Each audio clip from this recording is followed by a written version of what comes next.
Bonjour, nous sommes le Big Four. Le Big Four, c'est 4 étudiants de l'IAE d'Angers. Adrien Cesbron, Gléane Dupont, Elias Amadou et moi-même, Alexis Huchon. Nous avons donc fait le choix d'accompagner l'entreprise Synchrodiffusion dans sa volonté de vendre ses produits sur un marketplace Amazon. Synchrodiffusion, c'est une entreprise filiale du groupe Noroto.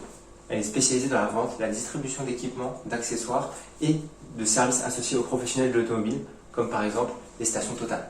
Le catalogue produit de Synchrodiffusion est donc très large, puisqu'il propose des pneumatiques, des radios pour les voitures, des équipements pour les camping-cars, des équipements pour les vélos ou encore des porte-clés. Synchrodiffusion, c'est donc un catalogue produit de plus de 6000 références avec 65 collaborateurs en France, plus de 80 000 commandes par an et un chiffre d'affaires de plus de 28 millions d'euros en 2018. En novembre 2020, Synchrodiffusion a donc décidé de se lancer à nos côtés dans l'aventure du Challenge Amazon. Voilà comment nous avons décidé de les accompagner. Notre stratégie était très claire dès le début, s'inscrire sur Amazon sur la durée, sur le long terme. Nous nous sommes axés sur l'aspect entreprise plutôt que celui du challenge. Nous voulions que notre entreprise puisse continuer à vendre et devenir pérenne sur cette marketplace après notre départ. Donc nous avons pris le temps de comprendre comment fonctionnait l'algorithme avant de se lancer. Notre stratégie, les 4 P, autrement dit le mix marketing. Le premier P, product, les produits. Le paramètre principal de la stratégie, c'est notre catalogue. Nous avons 413 produits, cela représente 7% des 6000 références de notre entreprise. Puis, nous avons agi en test and learning sur quelques produits de certaines catégories pour jauger nos produits sur la marketplace. Donc, nous avons élaboré des fiches produits très riches et très optimisées pour garantir le référencement. Une mise en valeur de bullet points attrayants, des descriptions enrichies pour fournir les infos nécessaires à l'utilisateur, donc une certaine analyse de nos annonces pour référencer ces dernières autour de certains mots-clés, comme la compatibilité, les marques automobiles, mais également en ajoutant des photos de qualité avec un fond blanc. Le deuxième P, price, le prix. C'est notre aspect le plus important de la stratégie après le produit.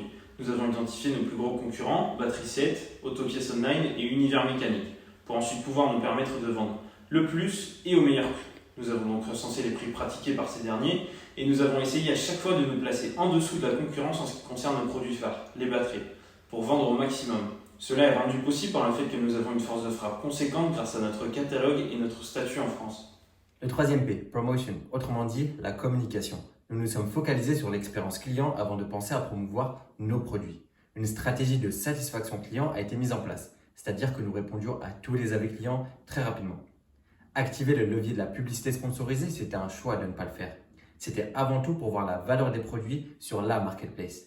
Au lieu de faire de la publicité, nous avons fait du contenu A+, sur des produits de notre marque. En utilisant cet outil, nous avons pu ajouter davantage de photos, personnaliser les fiches produits et cela a permis d'améliorer l'expérience utilisateur. Place, le dernier P, plus connu sous le nom de distribution. Se focaliser sur un des points forts de Synchrodiffusion, la livraison. Ne pas utiliser le service de livraison d'Amazon tombait donc sous le sens, mais nous avons activé la livraison gratuite et la livraison express. Pour illustrer, Synchrodiffusion pour la vente de ses batteries utilise un emballage spécial pour limiter les risques de casse et réduire les avis clients négatifs. Nous voulions conserver cet atout de notre entreprise. Vous vous posez la question du levier vente à l'international? Eh bien c'est simple, le levier vente à l'international demande beaucoup de ressources. Par souci logistique, il n'était pas envisageable de distribuer à l'international dès le début, car la stratégie est à 2 vitesses pour l'instant. Satisfaire au maximum les clients, en expédiant loin, les casses peuvent être plus fréquentes, donc générer de l'insatisfaction. Et l'enjeu autour des retours est assez compliqué. L'entreprise est déjà en train d'y réfléchir. Nous allons désormais vous présenter les résultats obtenus de manière chiffrée. Nous avons fini premier de ce challenge avec le plus de chiffre d'affaires. Des chiffres inédits depuis la création de l'Amazon Campus Challenge. Aujourd'hui, nos ventes s'élèvent à plus de 130 000 euros. Un record.